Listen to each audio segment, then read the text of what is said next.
Recently, I visited a very famous bookshop in Charing Cross Road here in London called Foyles. And I was looking around its Islam section and I came across this book. It's a new translation of the Quran. It says The Quran, a verse translation by two people, M.A.R. Habib and Bruce B. Lawrence. And there seem to be a lot of new translations of the Quran coming out these days. Some of them are very good, some of them perhaps not so good. So I wasn't automatically just going to grab this because it's got a nice cover. It's a beautifully produced book, actually. Very, very beautiful. I wasn't going to buy it automatically because I thought, well, it might not be that good. So I had a quick look though, and I'll just say what it says inside the front cover before I mention why I actually bought it in the end. It says, this monumental feat of translation, the product of a 10-year collaboration between one of our most respected scholars of Islam, Professor Bruce B. Lawrence, and a poet and scholar of literature, Professor M.A.R. Habib. The Quran, a verse translation, offers readers the first rendering in English to echo, in accessible and fluent verse, the sonorous beauty of the Arabic original, as well as the complex nuances of its meaning. I thought, well, that's interesting. And then I just read a few of some passages I'm very familiar with, and I thought, wow, this is so smooth. This is a very readable, smooth translation. I actually did buy it. Obviously, I have a copy. And I just want to share with you some of the passages that I found particularly delightful in English. Now, obviously, nothing can replace the original Quranic Arabic, and that is the Quran. This is just a translation of meanings as interpreted by these two people. But nevertheless, I think it is a beautiful translation. I can't comment on how good a translation is. That's a technical question for the experts. I can just share with you some of the beauty and smoothness of this translation and see what you think of it. So I'm going to read some passages, as I say, from this translation. The first one is the beginning of the second surah, Surah Al-Baqarah. And this is how it goes in this translation. Alif Lam Mim. This is the book free of doubt, a guide for those mindful of the divine, those who believe in the unseen, are steadfast in prayer, and give in charity from what we have given them. Those who believe in what was revealed to you and revealed before you, those assured of the hereafter. They are the ones guided by their Lord, and they are the ones who will flourish. As for those who don't believe, it is the same whether you warn them or not. They won't believe. God has set a seal over their hearts and their hearing, and over their sight is a veil, and they shall face great torment. Some people say, we believe in God and in the last day, but they do not. They would deceive God and those who believe, but they deceive only themselves, though they don't perceive it. Their hearts are filled with disease, that God increases, and they shall face painful torment for their lying ways. When told, don't sow corruption through the earth, they reply, we are just reformers. Wrong. They do spread corruption, though they don't perceive it.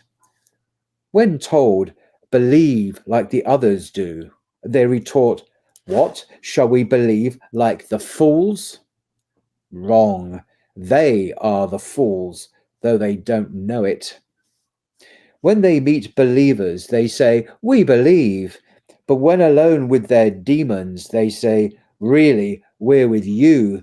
We were merely mocking them. It is God who mocks them and prolongs their transgression, leaving them to wander blindly. It is they who have exchanged guidance for error, but their trading is profitless, for they are not guided.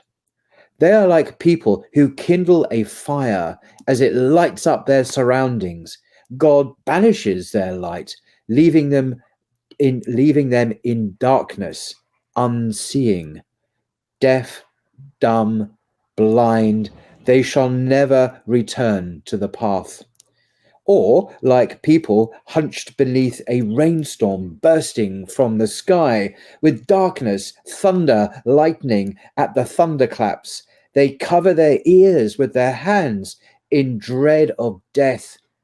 God besieges the unbelievers from all sides. The lightning all but blinds their sight. Whenever it flashes around them, they walk on. But when darkness falls upon them, they stand transfixed. Had God willed, he could have seized their hearing and their sight. He has power over all things. And that's the first 20 verses of Surah Al-Baqarah, the second chapter of the Qur'an, of course. There's another passage which I haven't read the whole of this particular translation. I've just cherry-picked some passages I was very familiar with from other translations, and just to see how this one renders the Arabic. And as I say, I found it very easy reading, very smooth, almost poetic, although it's not poetry really. There's another one in, what is this? This is the same surah, verse 177, which reads, this is a bit shorter, this reading. Righteousness does not reside in turning your faces toward east or west. Rather, it resides in those who believe in God and the last day, and in the angels, the book, and the prophets, who give their wealth despite their love of it, for kin, for orphans, the needy, the traveller, for those who ask, and for freeing slaves, who are steadfast in prayer, who give in charity, keeping their covenants, who suffer in patience, hardship, pain, and times of conflict. They are the ones who are truthful, and they are the ones mindful of God. End quote. It's actually very beautiful, very moving. I just love that passage. And then there's another passage in Surah 11, verse 9, which I think is just an amazing passage anyway. And it's rendered here in English in very beautiful words, I think.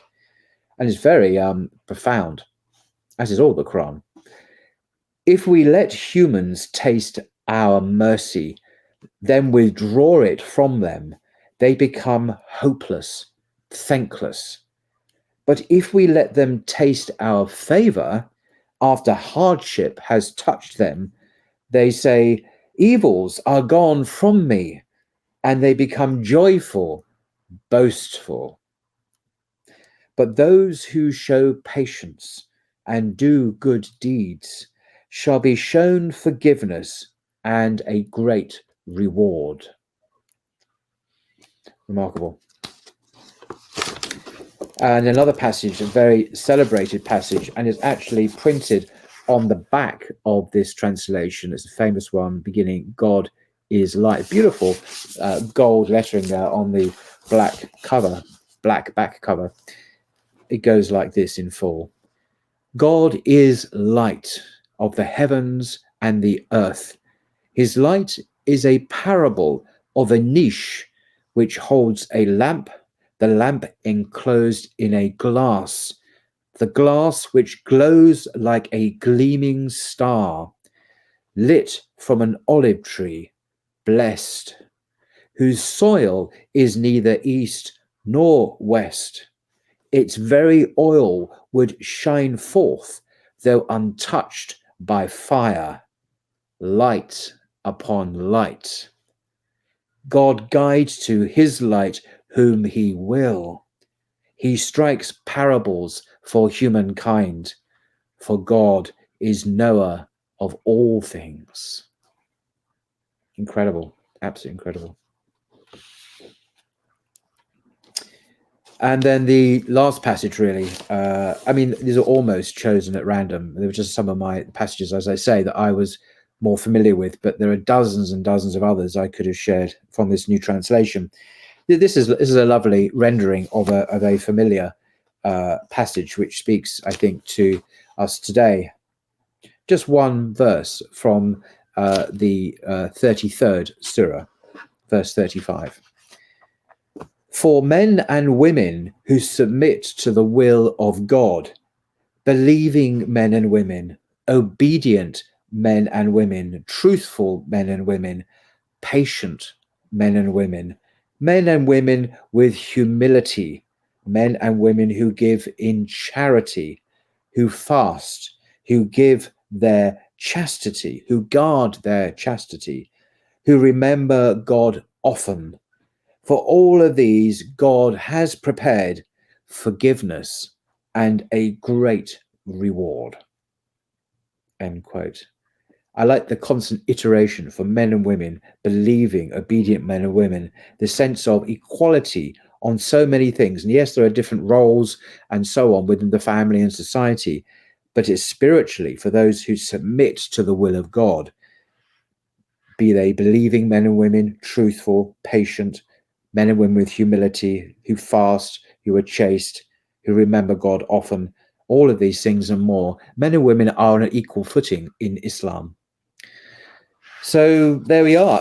I think it's a great translation. At least I enjoy the English. There we are, the Qur'an, a verse translation. And who's it published by? It's published by Liverwrite, an imprint of W.W. Norton and Company. I'm not familiar with them. I'll put a link to it in the description below. If you like it, you might want to buy it. Up to you, inshallah. Till next time.